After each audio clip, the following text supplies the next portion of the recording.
Começa agora o Revista TST, reportagens, entrevistas e quadros especiais com tudo que foi destaque no Tribunal Superior do Trabalho. E na sua revista eletrônica de hoje, Seção 1 de dissídios individuais isenta a empresa de energia de pagar diferenças de complementação de aposentadoria a ex-empregados. Família de empregado morto a tiros por colega que o assediava não vai ser indenizada. A empresa comprovou que não teve responsabilidade pelo ocorrido. No quadro Quero Post, uma reportagem especial sobre invasão de privacidade no ambiente de trabalho. Seminário Internacional Trabalho Seguro é realizado no TST com a participação de especialistas em prevenção de acidentes de trabalho. Tudo isso e muito mais. O Revista TST está no ar.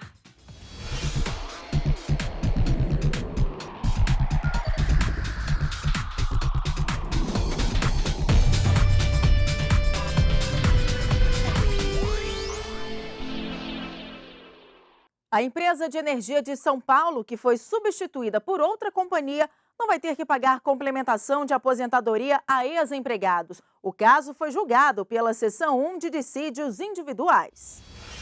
Os trabalhadores aposentados da Companhia Energética de São Paulo, a CESP, alegaram na ação trabalhista que foram prejudicados com o plano de privatização do setor elétrico, iniciado em 1996 pelo governo paulista.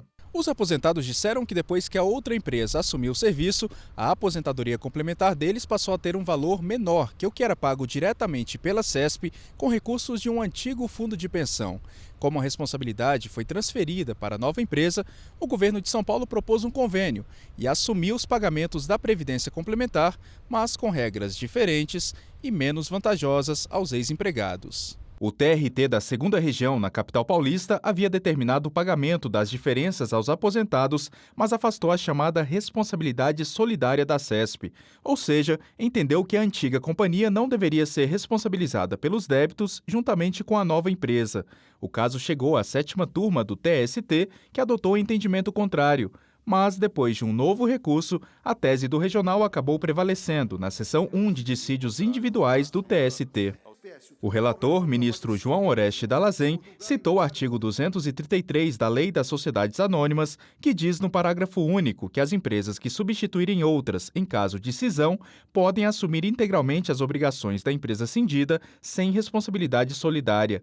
O ministro também observou que, de acordo com a orientação jurisprudencial transitória número 30 da SDI 1, a CESP só deveria ser responsabilizada se houvesse fraude na cisão das companhias, o que não ocorreu. O próprio ato de cisão pode afastar tal responsabilidade solidária. Ou seja, o ato de cisão pode atribuir unicamente às empresas que absorverem parte do patrimônio da empresa cindida a responsabilidade pelo adimplemento das obrigações transferidas. O ministro José Roberto Freire Pimenta, no entanto, divergiu do relator. Para ele, a CESP também deveria responder pelo pagamento das diferenças da Previdência Complementar, porque a cisão das companhias foi prejudicial aos aposentados. No caso dos autos, se é verdade que o contrato firmado entre as empresas reclamadas no ato da cisão foi bom para as partes que dela participaram, não há dúvida de que deixou de atender aos interesses de um segmento da coletividade, os beneficiários dos complementos de aposentadoria e pensões da Lei 4.819 de 58, trazendo enorme injustiça social, existência de cláusula abusiva. E essa é a especificidade que não está no acórdão trazido como divergente, e que, portanto, tornaria inespecífica a divergência para conhecimento dos embargos. O ministro defendeu que o artigo 10 da CLT proíbe alterações na estrutura jurídica da empresa que firam direitos adquiridos dos trabalhadores. Mas o ministro Valmir Oliveira da Costa, que acompanhou o relator, entendeu que não houve ilegalidade no plano de privatização da CESP, criado por uma lei estadual. Eu não posso também, com a devida venha a divergência, entender que uma sucessão que decorre da lei, portanto, op legis, possa configurar abuso de direito. E foi uma lei estadual que estabeleceu a sucessão. Então, qual é a presunção de legalidade da lei, da sucessão, do processo de sucessão? Ao acompanhar a divergência, o ministro Augusto César interpretou de forma diferente o artigo 233 da Lei das Sociedades Anônimas, citado pelo relator. Na verdade, esse parágrafo único, ele protege a sociedade que absolveu. ele não protege a sociedade cindida. Ele não protegeria, aqui, no caso, a CESP. Em outras palavras, a companhia que absorve, a companhia que adquire, a companhia que resulta dessa cisão, ela pode estar comprometida apenas em relação àquelas obrigações que expressamente lhe foram transferidas, sem possibilidade de qualquer solidariedade em relação à companhia cindida.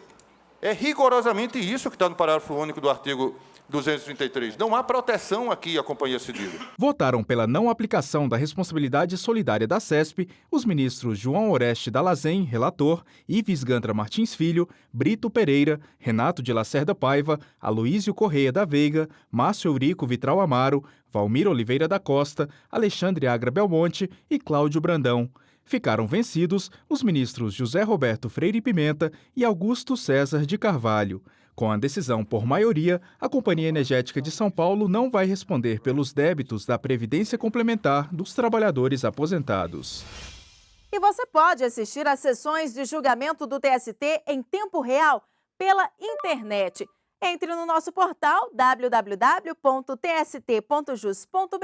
e clique em Sessões ao Vivo. Os julgamentos da Seção 1 de Dissídios Individuais, responsável por uniformizar a jurisprudência trabalhista, ocorrem às quintas-feiras, a partir das 9 da manhã. Já os julgamentos da Seção 2 de Dissídios Individuais ocorrem às terças-feiras pela manhã. A repórter Gisele Mourão acompanhou os trabalhos por lá e tem mais informações para a gente.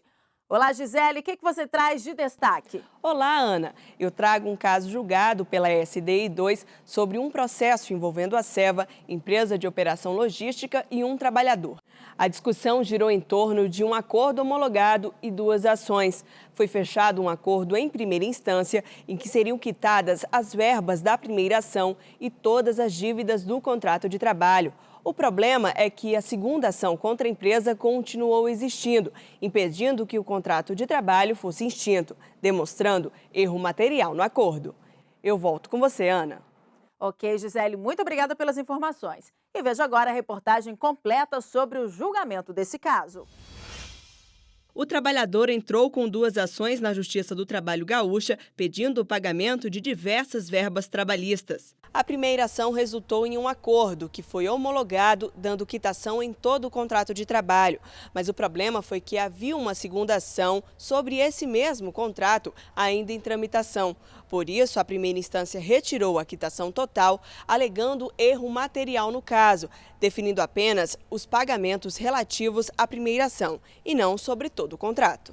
O Tribunal Regional do Trabalho do Rio Grande do Sul negou o pedido da Seva de cancelar a decisão da vara, que afastou a quitação total. O caso foi parar na Seção 2 de Dissídios Individuais.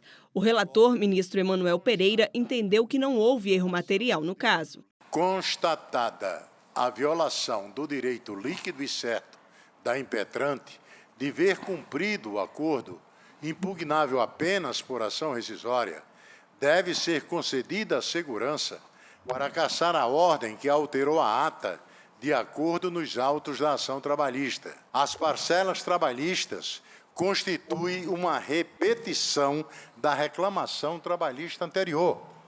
Neste sentido, infere-se que, ainda que a quitação seja restrita aos termos da petição inicial da ação trabalhista anterior, o acordo engloba as verbas formuladas na reclamação trabalhista mais recente. O ministro Douglas Alencar Rodrigues abriu divergência.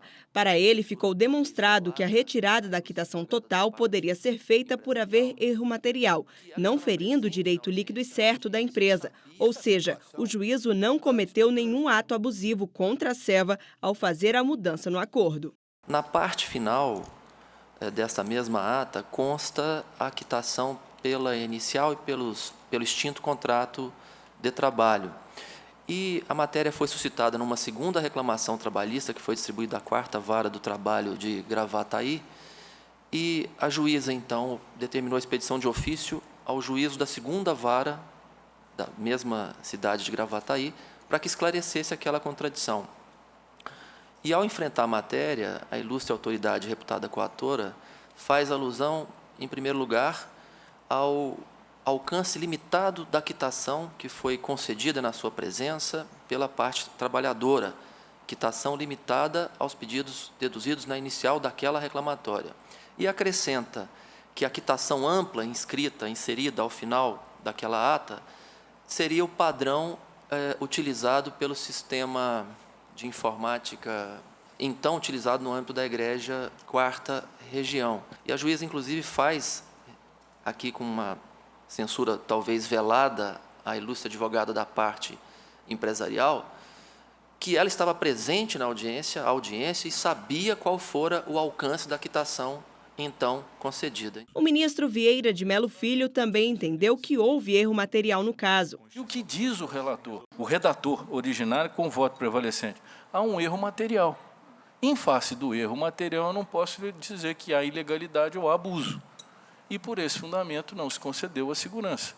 Eu vou pedir vênia ao ministro Emanuel, embora seja uma questão delicada, para acompanhar a divergência, porque, para efeito de mandado de segurança, dos pressupostos restritos, a meu juízo, eu não tenho como aferir. E, ao contrário, até pelo que se deduz, parece que houve um problema de padronização de sistema, embora a pretensão inicial dissesse respeito a indenizações por danos e materiais e morais. O presidente do TST, ministro Barros Levenhagen, também concordou com a divergência. Se verificou que houve um erro material, e o erro material não transita em julgado.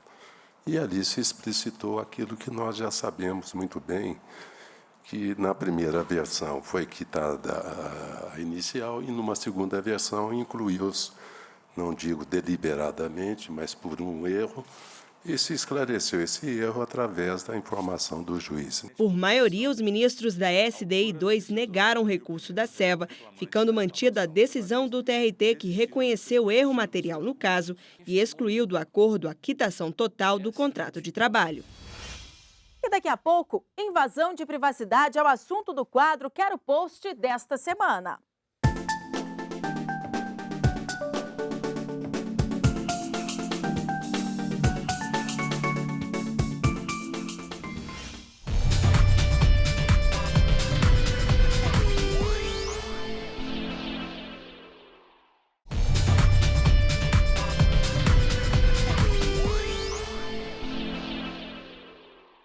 A revista TST está de volta e chegou a hora do giro pelas turmas com alguns dos casos mais recentes julgados no tribunal.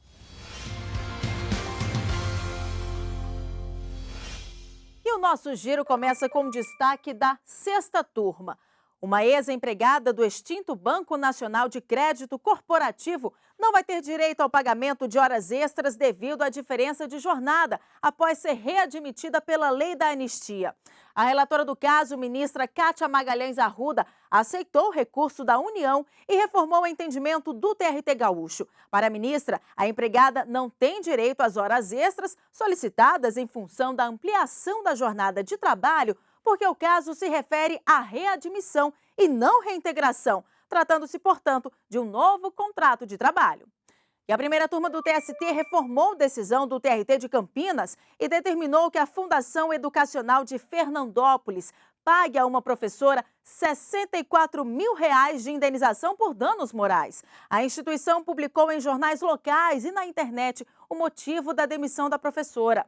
A turma entendeu que, embora a empresa não tenha mencionado o nome da professora, a divulgação na mídia feriu a honra da trabalhadora, gerando dúvidas acerca da integridade e do comprometimento dela.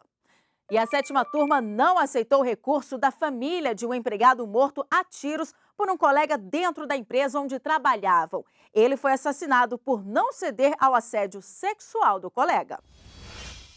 A família do trabalhador morto recorreu ao TST insistindo no reconhecimento de culpa da empresa e na solicitação de pensão vitalícia correspondente a 2/3 da última remuneração do empregado. O pedido já havia sido negado pelo TRT do Rio Grande do Sul, que entendeu não ter havido descuido ou negligência da empresa em relação às medidas de segurança. Do TST, o entendimento ficou mantido. Se concluiu que ela não poderia adotar nenhuma conduta para a atividade que ela exerce, transporte de passageiros, que coibisse o ingresso do empregado com a arma dentro da empresa. Também não se sabe de que maneira ele conseguiu entrar na empresa com esta arma. E este fato levou a concluir que não houve negligência. Por não haver negligência, não houve como se estabelecer para ela a responsabilidade da indenização. Se houvesse uma denúncia do assédio com detalhes de atos que já tivessem sido praticados, talvez levassem a uma outra conclusão. Por unanimidade, os ministros da 7ª turma não admitiram o recurso da família, mantendo a decisão de segunda instância. E o nosso giro de notícias continua. Vamos conferir agora um caso julgado pela 8ª turma. Os ministros reformaram decisão do TRT Mineiro, que não aceitou o depoimento de 2 trabalhadores que testemunharam um a favor do outro em processos trabalhistas. O regional havia entendido que a situação configurou troca de favores. Mas para o relator no TST, ministro Márcio Eurico Vitral Amaro, o regional violou o entendimento da súmula 357 do TST, que reconhece o depoimento de testemunha com ação contra o mesmo empregador. A turma determinou o retorno do processo à vara de origem para um novo julgamento. E essa notícia foi compartilhada no Facebook por quase 3.000 pessoas e centenas comentaram a decisão. Entre elas, o Luiz Tesoni. Ele escreveu: se pensarmos que a grande dificuldade do trabalhador é conseguir uma testemunha, enquanto a empresa utiliza a mesma testemunha em dezenas de processos, vejo totalmente válida a decisão. E você, quer dar a sua opinião? Entre na página do TST no Facebook e deixe o seu recado. O endereço é facebook.com/TSTJus. E por falar em redes sociais, chegou a hora do quadro Quero Post.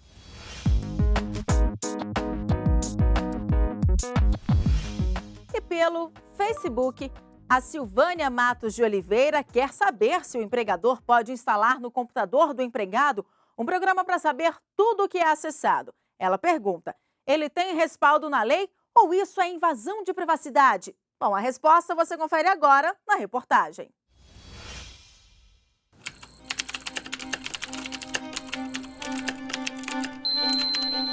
No mundo digital, ser monitorado a todo instante não é nenhuma novidade. No ambiente de trabalho, há empresas que vigiam os empregados por temerem o vazamento de segredos industriais ou informações sigilosas. Mas será que existe limite para tanto monitoramento? Os equipamentos da empresa podem ter software instalado pelo empregador. Agora, o problema entra quando começa esses programas espiões, programas que registram páginas na internet, as páginas que a pessoa visitada, ela é tipo fotografada e no final gera um relatório. Existem vários tipos de programa que aí já começa a entrar nessa discussão da invasão da privacidade. E se o computador usado pelo empregado for da empresa? Quando o equipamento é do empregador, há uma discussão hoje na Justiça se isso seria uma ferramenta de trabalho, uma propriedade do empregador e, portanto, ele poderia ter acesso, ou se mesmo assim ele não poderia ter acesso, seria uma invasão de privacidade. É colocar na balança a questão da propriedade e da privacidade. Para o magistrado, autor de livro e artigos sobre direito à privacidade na relação de trabalho pelo uso da informática, em situações assim, cabe à Justiça do Trabalho analisar o caso. No fundo, esse programa foi instalado em função da relação de emprego. Desde o ano passado, o Marco Inicial da Internet estabeleceu direitos e deveres para o uso da rede, entre elas a de que uma mensagem de e-mail pessoal só poderá ser lida pelo emissor e pelo destinatário. Outro avanço foi a lei conhecida como Carolina Dickmann, que tornou crime a invasão de aparelhos eletrônicos para ter acesso a fotos, vídeos ou outros tipos de artigos salvos na máquina. Ainda não existe uma lei específica para nortear os casos de violação à privacidade envolvendo a internet. Enquanto nós não tivermos uma lei ou uma cultura que favoreça você ver o problema dos dados pessoais de uma maneira global e considerando o que pode ser feito e o que não pode ser feito de acordo com princípios, nós vamos resolver e ter problemas casuísticos e isso tende a se multiplicar, porque nem o empregador sabe exatamente até onde ele pode ir e nem o empregado sabe até onde que ele pode também ser invadido ou pode abrir mão da sua privacidade. Apesar de não existir uma jurisprudência específica aqui no TST, algumas turmas vêm entendendo que o empregador pode ter acesso ao e-mail corporativo. Como a correspondência eletrônica é uma ferramenta de trabalho, a privacidade e a intimidade não seriam violadas, pois não se trata de um e-mail pessoal. Em 2008, a 7ª turma rejeitou o recurso de um trabalhador que queria reverter a justa causa após ser dispensado por enviar mensagens por e-mail a colegas com conteúdo inadequado, como fotos de mulheres nuas. O relator do caso à época, o atual vice-presidente ministro Ives Gandra Martins Filho, entendeu que o fato de a empresa ter acessado a caixa de e-mails do trabalhador não configurou inviolabilidade da intimidade do sigilo de correspondência por se tratar de uma ferramenta de trabalho. O magistrado reforça, no entanto, que ter acesso ao e-mail não significa ter permissão para divulgar o conteúdo. Vamos supor que alguém no e-mail corporativo fale alguma coisa da vida pessoal, uma separação, um problema pessoal com filhos, com a esposa, enfim. A empresa poderia espalhar para todo mundo? Não poderia. Já seria uma invasão de privacidade, ainda que o e-mail seja institucional ou corporativo.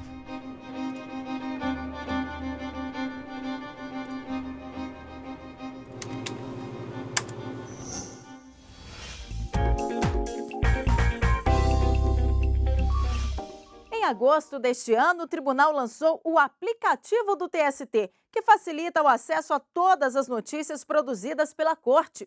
Eu vou conversar agora com o Paulo Mondego, que é o chefe de redação da TV do TST, para saber mais detalhes. Olá, Paulo. Até agora o aplicativo foi baixado por quantas pessoas? Olá, Ana Amélia. Em pouco mais de 2 meses, 4.712 pessoas fizeram o download do aplicativo de notícias do TST. Só no último mês, quase 1.000 pessoas instalaram o aplicativo em dispositivos móveis, como celulares e tablets. Para baixar, basta digitar o link app.vc/aplicativo TST no navegador de internet, clicar no botão de instalação e seguir os comandos. O aplicativo funciona nas plataformas operacionais Windows, Android e iOS. Ele concentra todas as notícias do site do TST, os boletins e programas de rádio, as reportagens em vídeo e os programas de TV. Além, é claro, das redes sociais do tribunal. A ideia é facilitar ainda mais o acesso de todo o conteúdo multimídia desenvolvido pelo TST. Ana? Tá certo, Paulo. Muito obrigada pelas informações. E depois do intervalo, veja como foi o Seminário Internacional Trabalho Seguro realizado no TST.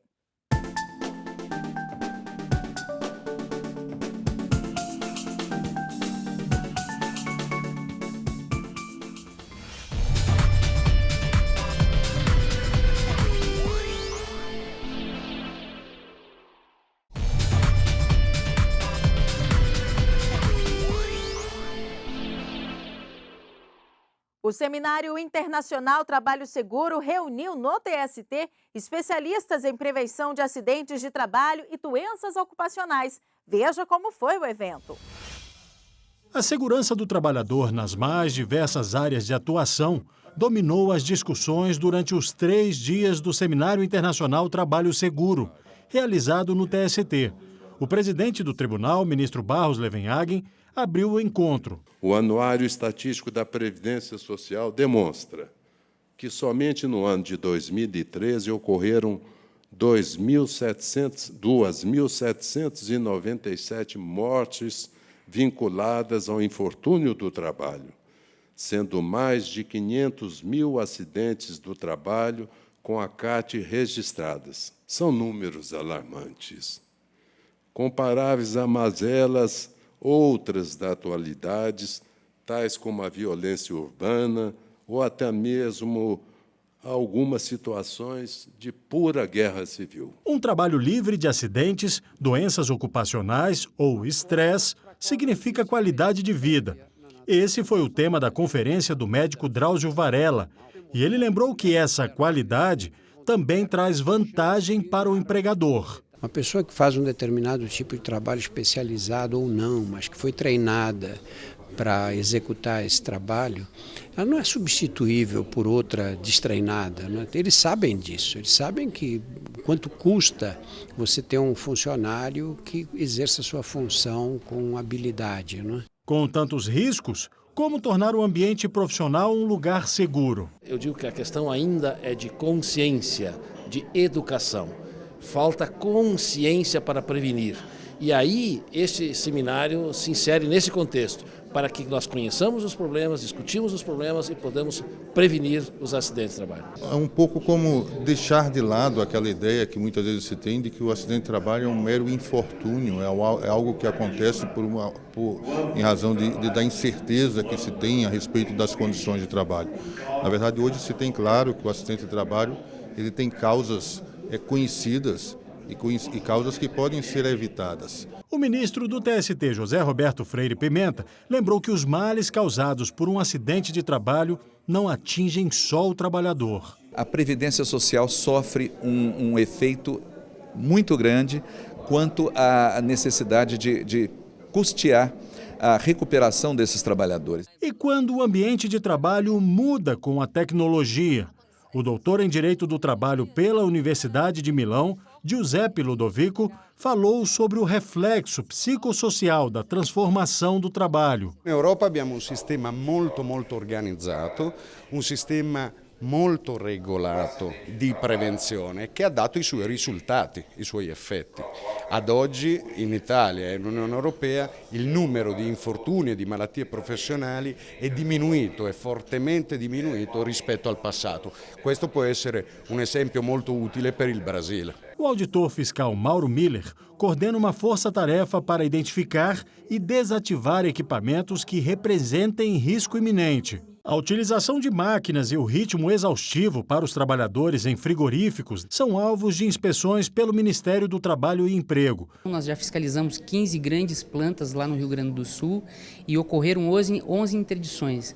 Então, nessas plantas onde acontece a interdição, a indústria, a empresa, ela toma medidas imediatas para sanar esses riscos a que os trabalhadores estão expostos. É importante, além da empresa introduzir a tecnologia, oferecer treinamento e capacitação para o seu empregado, porque não é raro que eles sofram um acidente de trabalho por não saber utilizar o equipamento, porque não foi, em regra, treinado para isso. O ministro Cláudio Brandão, um dos conferencistas do seminário, falou sobre a jurisprudência na prevenção de acidentes e detalhou a importância de ações coletivas que buscam a tutela inibitória. O que é tutela inibitória? É uma ordem judicial que proíbe que um fato aconteça, ou que ele impeça que ele aconteça, ou evite que ele continue a acontecer. Então, tem muitas ações que são propostas pelos sindicatos, pelo Ministério do Trabalho, onde se busca na Justiça do Trabalho que ela emita uma ordem para fazer cessar um ato que violenta uma norma de proteção ao trabalho ou evitar que uma lesão venha a acontecer. Para o ministro Lélio Bentes, a segurança no trabalho deve ser debatida desde cedo. A formação da cultura da segurança deve se dar mesmo a partir de tenra idade na escola. Afinal de contas, o direito a um trabalho seguro é um direito fundamental do cidadão. É necessário que essas crianças, que no futuro se tornarão os empresários e trabalhadores de nosso país, tenham consciência do seu direito de exigir um ambiente de trabalho seguro e, caso estejam na posição de empresários, a consciência de que devem respeitar esse direito. Para a coordenadora do Comitê Gestor Nacional do Programa Trabalho Seguro, juíza Morgana Richa, o seminário foi a conclusão da grande campanha de mobilização promovida pelo tribunal para discutir a segurança no trabalho. Quando se reúne num seminário deste tamanho, um público lotado durante todo o evento, com tanta presença e palestrantes da maior qualidade, com esse nível de interlocução, é uma satisfação enorme ver os resultados. E todos os painéis do seminário vão estar disponíveis no canal do TST no YouTube. Acesse youtube.com/TST. E esta edição do Revista TST está terminando, mas você continua acompanhando as notícias do Tribunal Superior do Trabalho em texto, áudio e vídeo pelo nosso aplicativo. Obrigada pela companhia e até semana que vem.